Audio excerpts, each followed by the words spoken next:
Hey everybody, I'm Dave, and this is a owner's comparison of the Jeep Wrangler Sahara 4xe versus the Jeep Wrangler Rubicon 4xe, and we're going to talk about the differences on the outside, the standard differences on the inside, and our family, how we feel about the everyday livability of the Sahara versus the Rubicon. So over here we have the Snazberry Jeep Sahara, and we're going to be comparing that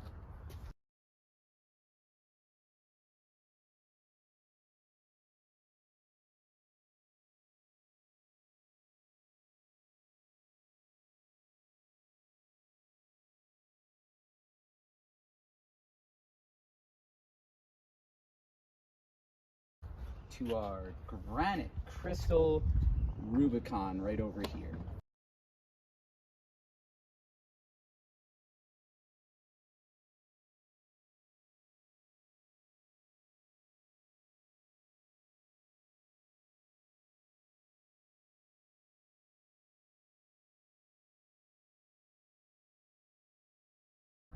So each of these vehicles I custom ordered from Jeep with exactly the same options.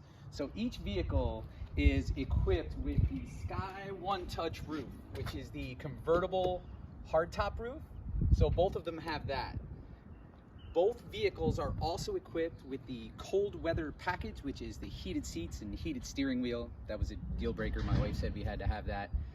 We also have the safety package, which is blind spot monitoring and the reverse sense camera, and they both have the Gorilla Glass. So those are the standard options. Now that does not mean that the Jeeps are the same, because they come standard with different things. The Sahara has some options on it that the Rubicon does not come standard with. The Rubicon has some options on it that you cannot even get on the Sahara from the factory. So I'll show you those differences, and then we'll follow that up with how we feel about these vehicles overall. Okay, so now we're going to talk about some of the differences on the exterior of the vehicles. We will start over here with this beautiful Snazberry Sahara. Alright, so the Sahara comes standard, and this is the only way you can get it, with these chrome inserts all over the place. So you'll notice the inlets here, chrome. The eyelids in here are all chromed out, and down here in the bumper it's chromed out as well, and this is the only way the Sahara comes. If you notice on the Rubicon version, it is blacked out or carbon gray in the eyelids, in the covers, and down here in the bumper. So that's one big difference you'll notice on the outside of the two vehicles. Very different look. Up on the top of the hood of the Rubicon, you'll notice the giant decal. It says 4xe with the blue. It's got these air vents, really cool looking air vents on the side, and then you got the Rubicon writing all the way down the side. The Sahara has a more standard Jeep hood. It doesn't really differentiate from the gas model, but you'll notice very clean, very smooth. Really depends on your taste. Rubicon fender flares. It's hard to tell because of the granite crystal here, but this is actually a black plastic, and it's the same way in the back. It's a black plastic fender flare. On the Sahara version, that fender flare is painted body color, which is kind of a classier look in my opinion. You can order it that way on the Rubicon, but it is a $900 option, and we didn't check that box. Okay. Down low, you'll notice on the Rubicon, you have this right here. This is not a step.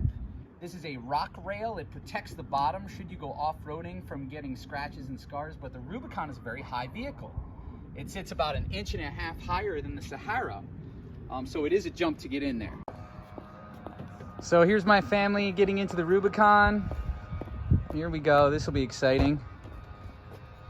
There we go. She's got her high heels on. Let's see. Oh, she's got a grip. She's got a... You can do it. I believe in you. Oh, one leg. Joe, hold her up in case she falls down. There we go. Oh, she's got two hands. Okay. Oh, oh, she's in. And we'll talk a little bit about that later. Over here on the Sahara, you'll notice it comes standard with the side step. Just like this, comes from the factory with that. The Sahara wheel is a street tire with a blacked out rim. This is a very smooth, it absorbs the bumps well, it handles well. And in comparison, you'll notice the Rubicon, and everybody loves this, is these giant, sexy 33-inch tires that everybody wants with these really cool black and silver rims. This is one of those things that a lot of people wonder, does it make the drive louder? How is the handling on the road? And that's something I'm going to discuss with you about how my family feels about the difference between the drivability of these giant tires on the Rubicon and this big lifted suspension compared to the street tires on the Sahara. And how does that sound? Is it volume-wise louder? So something we'll discuss a little later in the video. Now we are going to move to the interior portion of the Sahara 4xe. You'll notice right away the leather armrest with this stitching. It's this sexy camel colored tannish leather seats that I just love with the Sahara stitched in there. A big difference right up here on the dash. You notice everything is completely stitched. It's got sort of a high-end feel. And then on the dash running through the middle, you have leather here, and it runs all the way across through the center stack. The steering wheel is leather. The center armrest has that stitching with the leather. And down here, you'll notice the handbrake has the leather with the stitching, and the handles over here are very nice, soft feeling leather. So everything in here feels really high end. It makes you feel more like you're in a $60-some thousand truck. And so we really like this part of our Sahara. There's one more look at it. So we're moving in now to the Rubicon interior, and you'll notice right away this is not leather. It doesn't have that stitching. As I didn't choose the leather option, I wanted to check the same boxes. The Sahara comes standard with it, and the Rubicon does not. So these seats are kind of this wetsuit-like material. I like it. It's got this blue stitching. It's interesting. It's comfortable. And then you look over here up on the dash, you notice right away there it doesn't have that sort of upscale stitching that was going on through the top of the dash. And in the middle, it's got sort of this plastic. It's sort of a heavy duty plastic that runs all the way through. It's sort of rugged looking, not as high end. And same thing here on the center console. It's not leather. There's not that stitching. When you come down here to the handbrake, it's a rubber feel to this handbrake. And same with the handles here. It's not that soft leather. It's a rubbery feeling material. The steering wheel does have the beautiful blue stitching, and it is that nice same leather.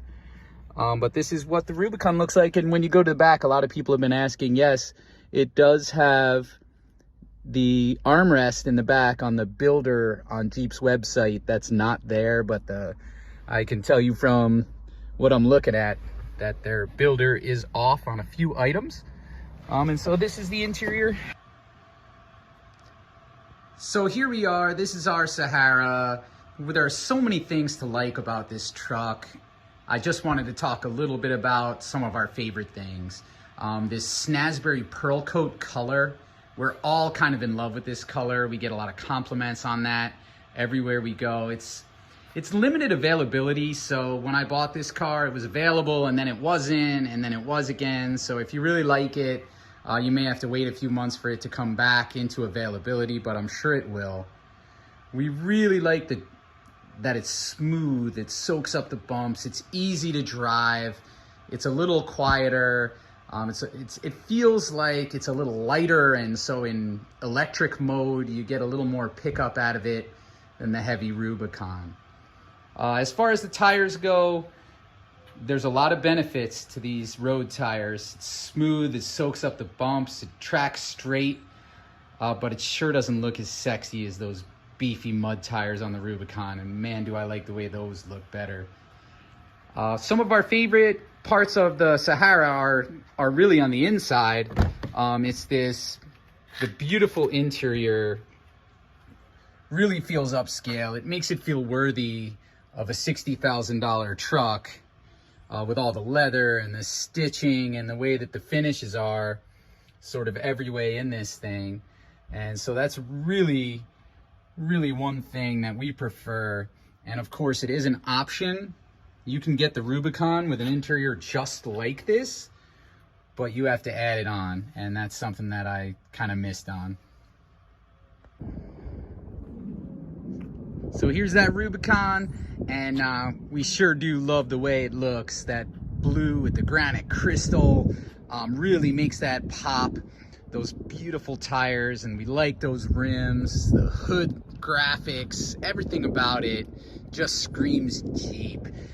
So we just really like the way that this looks. I think we all agree it looks really cool. My daughters, even though they can't get into it without yanking on handles and jumping a little bit, they still prefer this one just because of the way it looks. And so this is really nice. Now those tires, they add a little bit of volume, but the way that they look so cool is definitely worth that trade-off, I think. Where this struggles to me is the interior. Very plain, really not worthy of a $65,000 Jeep the way this is set up. Now of course you could option this with leather. That was definitely a miss on my part. So this one has that heavy-duty plastic through here and the non-stitching and things like that. So that's where it misses a little bit to me, but really nice overall. And there's a look up at the top, the Sky One Touch all the way back. Really cool.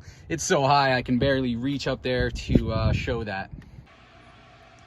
So just to sum up where I stand on this entire endeavor and which Jeep I would pick, which Jeep I should pick, everything in my body tells me that I'm happier when I'm with the Sahara. It gets slightly better mileage.